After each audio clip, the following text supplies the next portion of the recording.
नमस्कार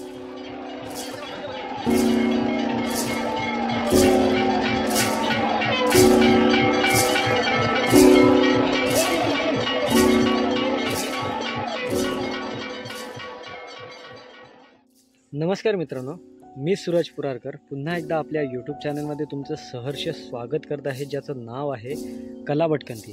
तर मित्रांनो, आज आपण गोरेगाव या ठिकाणी आलो आहोत आणि गोरेगावमध्ये प्रामुख्याने सर्वात मोठी किंवा सर्वात महत्त्वाची जी यात्रा भरवली जाते ती आपल्या भैरवनाथ महाराजांची यात्रा आहे। त्याच्यानंतर एक बुवाची यात्रा म्हणजे दत्ताची यात्रासुद्धा भरवली जाते, पण जुनी आणि फार महत्त्वाची ही जी यात्रा आहे ती म्हणजे भैरवनाथ महाराजांची यात्रा। ही यात्रा भरण्याआधी या ठिकाणी लाट फिरली जाते। लाट फिरल्याच्या नंतर यात्रेची सुरुवात होते।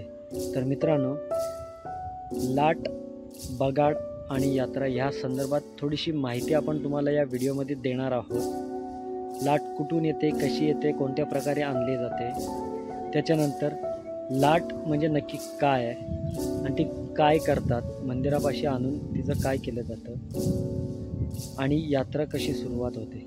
तर मित्रांनो, या व्हिडिओमध्ये आपण ह्या गोष्टी तुम्हाला सांगणार आहोत किंवा आपण जाणून घेणार आहोत। व्हिडिओ कुठेही न स्किप करता तुम्ही बघत राहा। आपली व्हिडिओ जर तुम्हाला आवडल्यास तर लाईक करा, शेअर करा, कॉमेंट करा आणि सबस्क्राईब करायला विसरू नका। तर मित्रांनो, आता आपण व्हिडिओला सुरुवात करतोय। मित्रांनो, व्हिडिओला सुरुवात करण्याआधी लाट म्हणजे काय हे आपण प्रथम जाणून घेणार आहोत। तर मित्रांनो, लाट म्हणजे मोठ्या झाडाचा सुमा तोडून त्याला लाटेचे स्वरूप दिले जाते। यात देव वास्तव्य करतो असे मानले जाते। याच लाटेला बगाडावरती चढवले जाते। समोर पाहू शकता, महाराष्ट्रातील भव्य असा बगाड आपल्याला समोर पाहता येतो।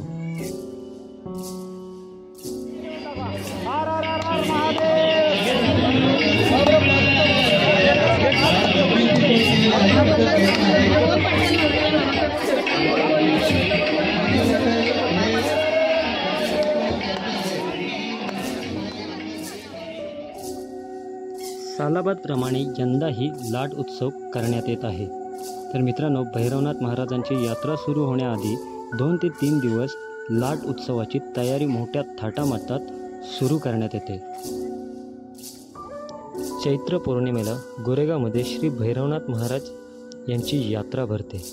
या यात्रेकरिता गोरेगाव जवळील कुरवडे या गावातील श्री काळभैरवनाथ देवाची मानाची काठी 3 दिवस आधी आपल्या भावाच्या भेटीला येते। दिवसभरापासून मंदिरामध्ये भाविकांची रीत सुरूच असते। मित्रांनो, हे होते भैरवनाथ महाराजांचं मंदिर आणि समोर पाहत आहे भैरवनाथ महाराज।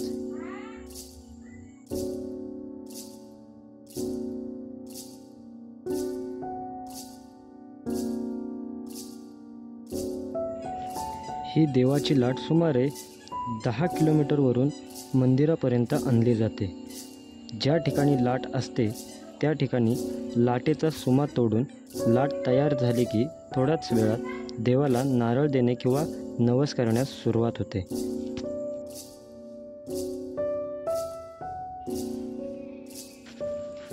दिवसभर नवस झाले की संध्याकाळी जेवण नैवेद्याची प्रक्रिया सुरू होते। रात्री नैवेद्य पूर्ण झाल्यानंतर सर्व वतनदार व ग्रामस्थ तसेच 84 गावचे गावकरी लाट उचलण्यास सज्ज होतात।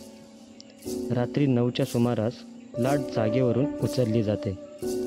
जवळपास 300 ते 350 खानकरी एका वेळेस खांदा लावतात। लाट जागेवरून उचलल्यानंतर जवळपास 10 ठिकाणी थांबा घेते। प्रत्येक गावातील महिला लाटीला पाणी घालून दरवर्षी आपल्या भेटीचा नारळ देऊ करतात। त्याचबरोबर नवीन नवस करणे किंवा जुने नवस फेडणे या गोष्टी प्रत्येक ठिकाणी केल्या जातात।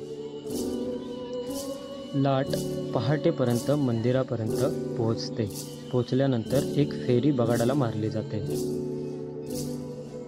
बरोबर दुसऱ्या दिवशी सकाळपासून पुन्हा नव्याने नवस करणे, नारळ देणे, दर्शन घेणे चालू होते। तसेच सकाळपासून बगाड सजवणे तसेच लाटेला सजवणे, सुशोभित करणे दिवसभर चालूच असते। लाटेला पांढरा रंग देऊन लाट अगदी दुरून सुद्धा विलोभनीय दिसते. तसेच नारळाचे तोरण आणि हार घातले जातात. दिवसभर भाविकांची अलोट गर्दी आपल्याला पाहायला मिळते.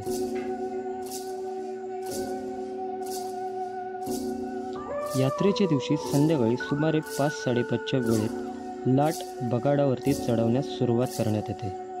हा प्रसंग डोळ्यात साचवण्याकरिता शेकडो भाविक या ठिकाणी सहभागी होतात. कठोर परिश्रम करून साधारणपणे तासाभरात लाट बगाडावरती चढवली जाते. तर मित्रांनो, समोर पाहताय हा प्रसंग लाट बगाडावरती चढवण्याचा आहे. अतिशय मेहनत करून शेकडोच्या संख्येने भाविक या ठिकाणी लाट बगाडावरती चढवत आहेत. तर मित्रांनो, हा एक क्षण आहे तुमच्यासाठी. महाराष्ट्रामधील सर्वात उंच बगाड आणि सर्वात लांब लाट तुम्हाला पाहायला मिळते आपल्या माध्यमातून. तर मित्रांनो, अतिशय विलोभनीय असं दृश्य आपल्याला पाहायला मिळतोय.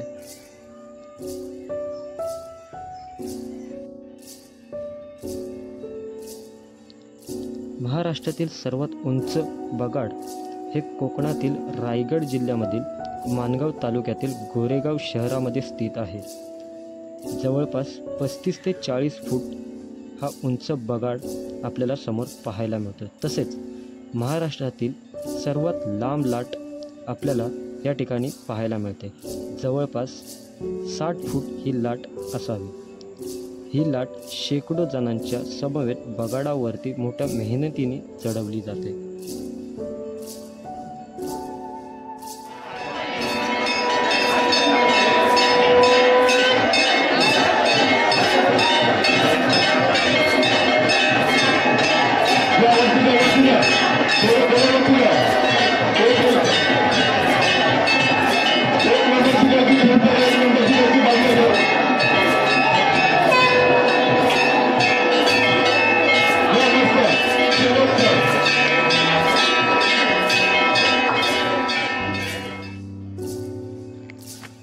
लाट बगाडावर चढवल्यानंतर दोन्ही बाजूचे दोर 2 समाजाचे लोक ओढून धरतात. यात गवळी समाज आणि रोहिदास समाज प्रमुख असतात.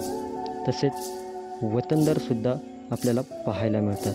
जसे की गवळी, कुणबी, रोहिदास, महाले, सोनार आदी वतनदार आपल्याला या सोहळ्याचा आनंद घेताना दिसून येतात.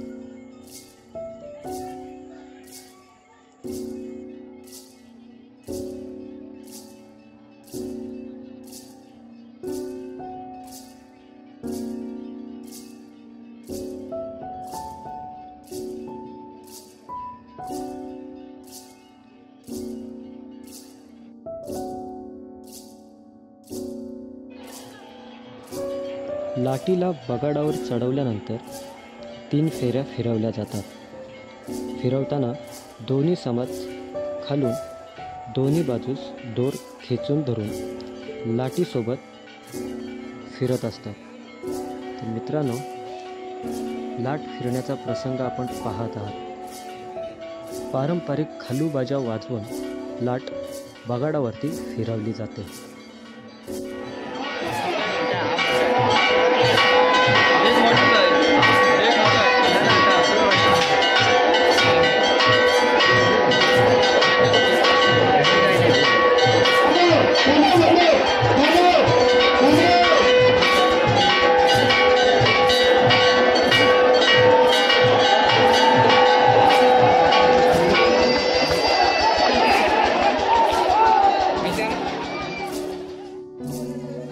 लाट बगाडावरती चढवून 3 फेऱ्या मारल्यानंतर खऱ्या अर्थाने या यात्रा उत्सवास सुरुवात होते.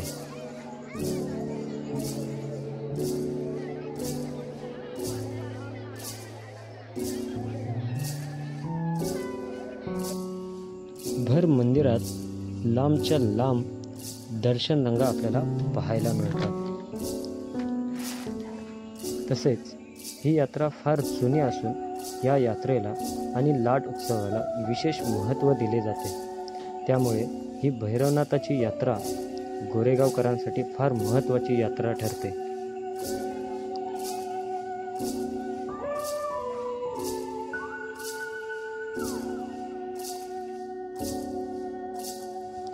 तसेच सोमजाईची काठी आणि पालखी मानापानात तसेच वाजत गाजत भैरवनाथाला भेटण्यासाठी येते। या पालखीला आणि काठीला खालूबाजा आणि लेझिमच्या ठेक्यावरती नाचवत या ठिकाणी आणली जाते।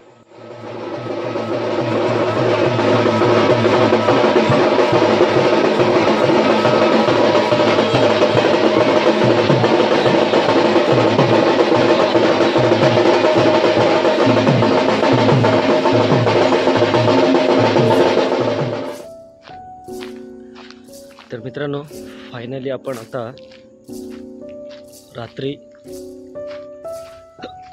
भैरवनाथ यात्रा पाहायला चाललोय।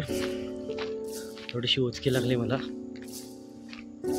आणि आता आपण इथनं चालत भैरवनाथ यात्रेपर्यंत जातोय आणि तिथे गेल्यानंतर तुम्हाला भैरवनाथ यात्रा दाखवण्याचा प्रयत्न करेन।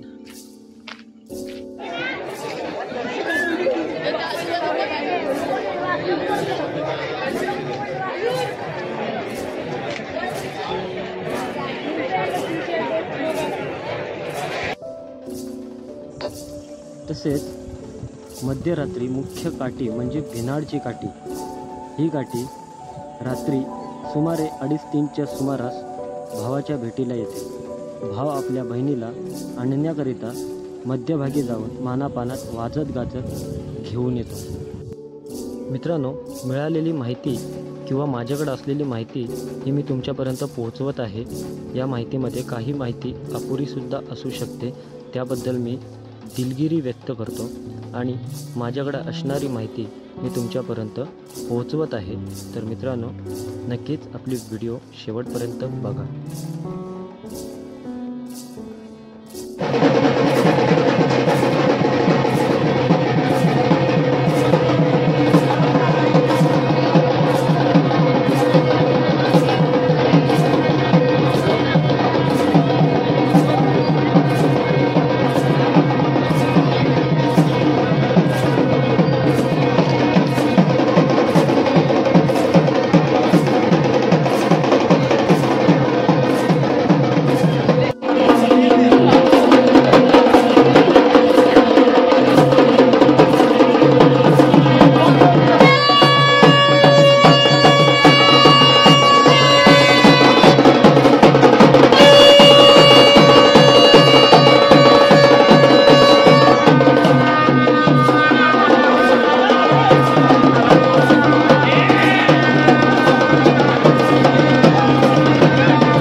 पारंपरिक ढोल वाजवून भिनाडची काठी भैरवनाथ मंदिरापाशी येते।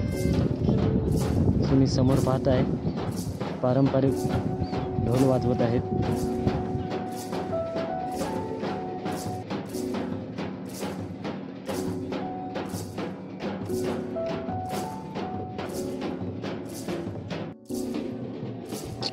ही भिनाडची काठी खूप दूरवरून आपल्या भावाच्या भेटीला येते। भिनाड म्हणजे इंदापूरपासून आतमध्ये 5-6 किलोमीटर असणारे गाव। ह्या भिनाड गावावरनं ही भिनाडची काठी आपल्या भावाला भेटायला गोरेगाव या ठिकाणी येते। मंदिराच्या परिसरामध्ये आल्यानंतर काठीला नाचवली जाते।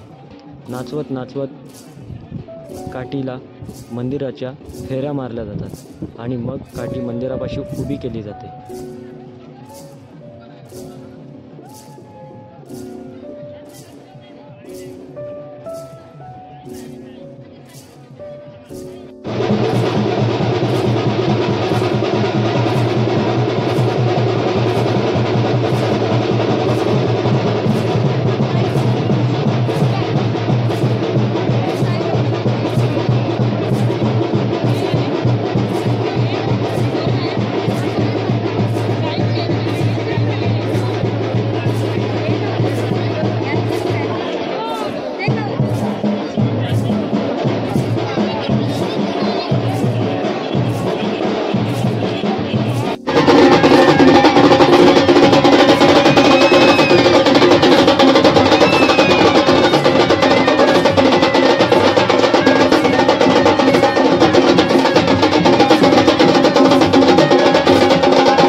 अखंड गोरेगावच्या ग्रामदैवताची भेट घेण्यासाठी दूरवरून येणारी मानाची काठी म्हणजे ही समोर आपण पाहताय ती भिनाडची काठी. हिला विशेष असं महत्त्व दिलेलं आहे. ह्या ठिकाणी होणारे जत्रा उत्सव ह्या ठिकाणी खूप महत्त्वाची मानली जाते आणि ह्या उत्सवामध्ये मानाची काठी म्हणजे भिनाडची काठी हिला खूप मोठा मान आहे. मध्यरात्री ही काठी आपल्याला या ठिकाणी आलेली पाहायला मिळते.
भिनाडची काठी भैरवनाथ मंदिरामध्ये येऊन मंदिराला एक फेरी मारल्यानंतर मंदिराजवळ उभी केली जाते आणि पुन्हा एकदा मध्यरात्री लाट 3 फेऱ्या फिरवली जाते. लाट मध्यरात्री फिरवल्यानंतर जत्रा शिथिल होत जाते. तर मित्रांनो, ही होती काहीशी माहिती जी लाट उत्सव आणि जत्रा उत्सवासंदर्भात होती. तर मित्रांनो, आपली व्हिडिओ आवडल्यास लाईक करा, शेअर करा, कॉमेंट करा आणि आपल्या यूट्यूब चॅनलला सबस्क्राईब करायला विसरू नका.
मित्रांनो, गोरेगावमधील ग्रामदैवत श्री भैरवनाथ महाराज यांचं लाट उत्सव आणि जत्रा उत्सव आपण पाहिलेला आहे.